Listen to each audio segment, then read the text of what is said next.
My 7.3 is very unhappy right now. In fact, it's in a no start condition. When I turn the key, it does nothing but turn over, but it never fires up. Now when I put my key in and I turn it, here's what we get. And you'll notice that the tachometer moved just a little bit. Of course, my battery just died. But that tells us that the crank position sensor is working because the RPMs is measured from the crank position sensor.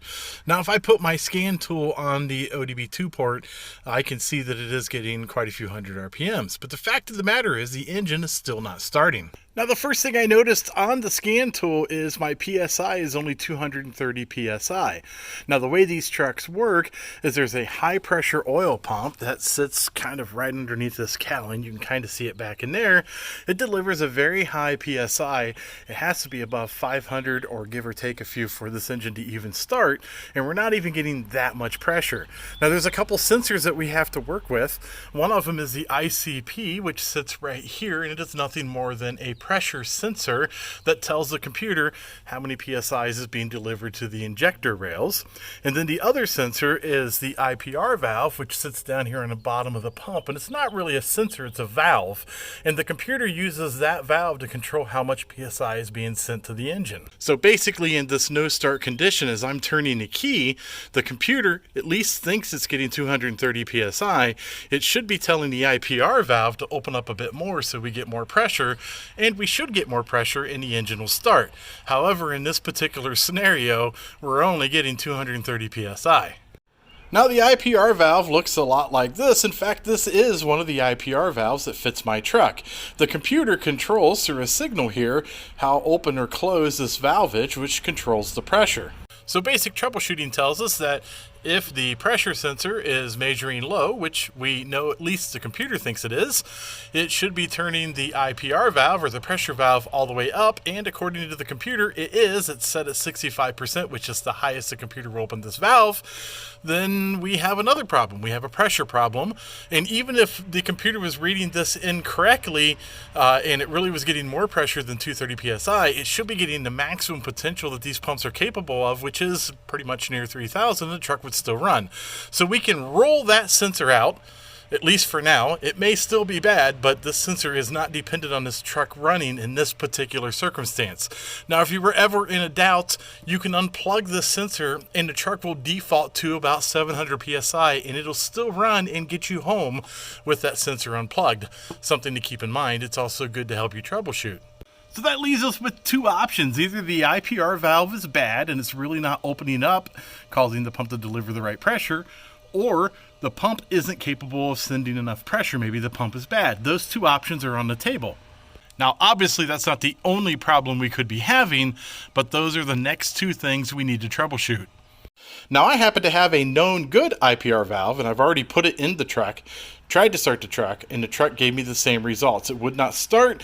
PSI was 230, so we're going to rule this part out. Now, that being said, the computer might be thinking it's sending 65% to this valve, but maybe you have a problem with the plug in the wiring harness. It is okay to temporarily send 12 volts to this part, and I stress temporarily, and it will open it all the way. So if you want to make a pigtail, like I have, had an old set of jumper cables, I basically just put the right plug onto the cables, clamped the other set to the battery, and I still only got 230 PSI. So now I know the computer is probably not the problem. We know the IPR valve is good. It is not the problem. The pressure sensor is not in play in this scenario, and the crank position sensor, we know it's working because we can see RPMs when we crank the key. So the very next logical thing to look at is the pump, to make sure the pump can deliver the appropriate PSI.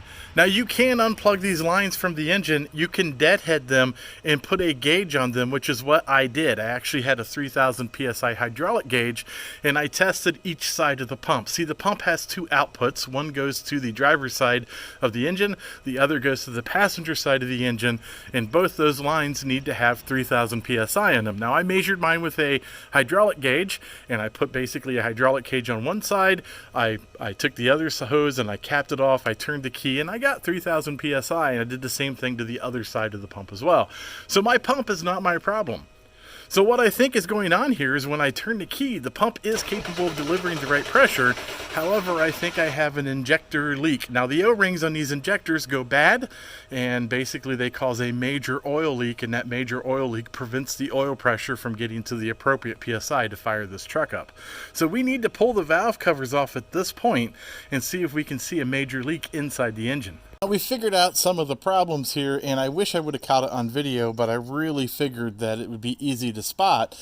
And quite frankly, when we first turned this truck over with the valve cover off, it was blatantly obvious that this particular O-ring, or the O-ring on this injector, was leaking so bad that it was pretty much gushing out of here and oozing everywhere. So we're probably losing our pressure there.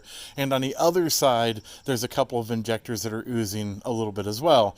But I let this sit overnight. I'm going to try to start it back up, and we'll see if it oozes again. It kind of fixed itself as it was cranking, and then it sealed and it took off and it ran.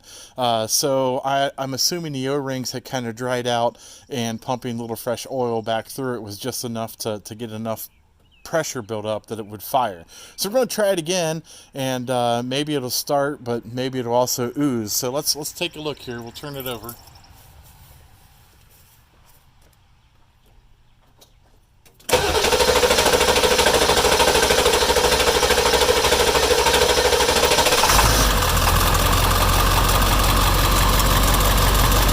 So it did start, and I don't see anything oozing out of it at this moment.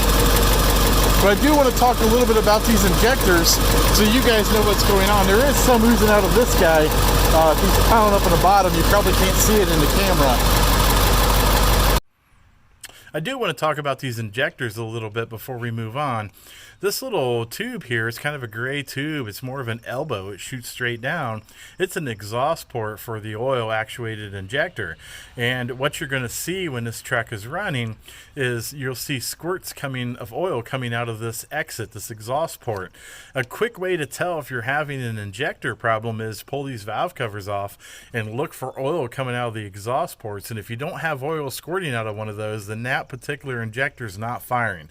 Of course, you need to troubleshoot it, find out if it's a wiring issue or a computer issue, or maybe the injector itself is bad or needs rebuilt. I was really hoping this injector was going to squirt like it did yesterday. It was kind of comical because it was spraying everywhere and the truck wouldn't start, and almost immediately after it kind of fixed itself and quit leaking, the truck fired up. So it's just losing so much pressure with these leaky O-rings that the truck can't function. It needs that 500 PSI to start, and if it doesn't get it, it can't start. Now on the other side, there's also a bunch of leaky O-rings, and this one here actually is leaking quite a bit as well.